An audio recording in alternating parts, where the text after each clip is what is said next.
Hello, welcome back to my channel. അപ്പോൾ അതാ രാവിലെ തന്നെ ഉണ്ടാകുന്ന കുഞ്ഞു കുഞ്ഞു വിശേഷങ്ങൾ നിങ്ങളായിട്ടൊന്ന് ഷെയർ ചെയ്യാമല്ലോ എന്ന് വിചാരിച്ചിട്ടാട്ടോ ഞാനിങ്ങനെ ഒരു വീഡിയോ ആയിട്ട് വന്നത്. ഭയങ്കര തണുപ്പായിരുന്നു രാവിലെ തന്നെ എണീക്കുമ്പോൾ. നല്ലൊരു പോസിറ്റീവായിട്ടുള്ള വൈബോട് കൂടിയിട്ടാണ് എണീറ്റ് വന്നത്. വല്യമ്മച്ചി പിന്നെ രാവിലെ തന്നെ ബ്രഷ് ചെയ്യുന്നതിന് മുമ്പേ ഇതാ അടിച്ചു വാരൽ എന്നുള്ളൊരു കൺസെപ്റ്റ് ഞാൻ അധികം വീഡിയോയിൽ പറഞ്ഞിട്ടുണ്ടല്ലോ. മുറ്റം അടിച്ചു വാരിയിട്ടേ വല്യമ്മച്ചിക്ക് ബാക്കി എന്തോ ഉള്ളൂ കേട്ടോ. അങ്ങനെ ഒന്ന് കിച്ചണിൽ ഉമ്മച്ചിയാണ്. ഓട്ടയുടെ ആയതുകൊണ്ട് അത് പെർഫെക്റ്റ് ആവണമെങ്കിൽ ഉമ്മച്ചി എന്നെ മെനക്കെടണം. പിന്നെ നല്ല മത്തി കിട്ടിയിട്ടുണ്ടായിരുന്നു. അപ്പോൾ നമ്മൾ അത് ഇന്നലെ തന്നെ കറി വെച്ചിട്ടുണ്ടായിരുന്നു. അതുകൊണ്ട് പിന്നെ രാവിലെ തന്നെ ഓട്ടടൻ്റെ കൂടെ നല്ലൊരു കോമ്പിനേഷനായിട്ട് നമുക്ക് കഴിക്കാൻ വേണ്ടിയിട്ട് അത് അങ്ങനെ തന്നെ വെച്ചതായിരുന്നു കേട്ടോ. ഹൈസാപ്പ് ഇതുവരെ എണീറ്റിട്ടുണ്ടായിരുന്നില്ല. അതുകൊണ്ട് ഞങ്ങൾ വിചാരിച്ച് തിരുവടി കിടന്നോട്ട് ഇപ്പോൾ ആൾ കുറച്ച് ലേറ്റ് ആയിട്ടാണ് എണീക്കാറ്. അപ്പോഴാണ് നമ്മളെ വീടിൻ്റെ അടുത്തുള്ള ജിനിഷേട്ടൻ വന്നത് കേട്ടോ. ഞങ്ങളെ വീടിൻ്റെ മുകളിൽ ഒരു 2-3 ചക്ക ഉണ്ട്. അത് ഭയങ്കര ബുദ്ധിമുട്ടായിട്ട് നമുക്ക് തോന്നുന്നതിനോട് മാത്രം അത് കൊയ്യാൻ വേണ്ടി പറഞ്ഞതാണ് കേട്ടോ.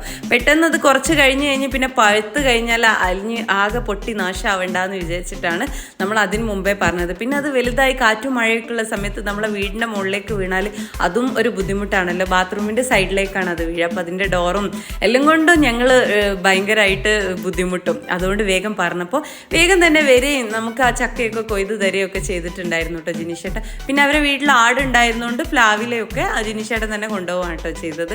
അപ്പോൾ പിന്നെ നമുക്ക് അതൊരു സന്തോഷമായി. കാരണം നമ്മൾ കുട്ടികളും അല്ലെങ്കിൽ എന്തെങ്കിലും പ്രതീക്ഷിക്കാതെ നിൽക്കുന്ന സമയത്താണ് അത് വീഴുന്നെങ്കിൽ അത് ഭയങ്കര ബുദ്ധിമുട്ടാണ്. 2 വലിയ ചക്കയായിരുന്നു കേട്ടോ. ഇനിയും വീഴാനുള്ള ചക്കകളാണ് അത് അവിടെ കാണുന്നത് കേട്ടോ. പിന്നെ അതാ ഞങ്ങനെ വല്യമ്മച്ചിയും ഉമ്മച്ചിയും ഒക്കെ അവിടെ താഴെ തന്നെ നിൽക്കുന്നുണ്ടായിരുന്നേ. എന്താണ് ഇനി സംഭവിക്കാന്നറിയില്ലല്ലോ.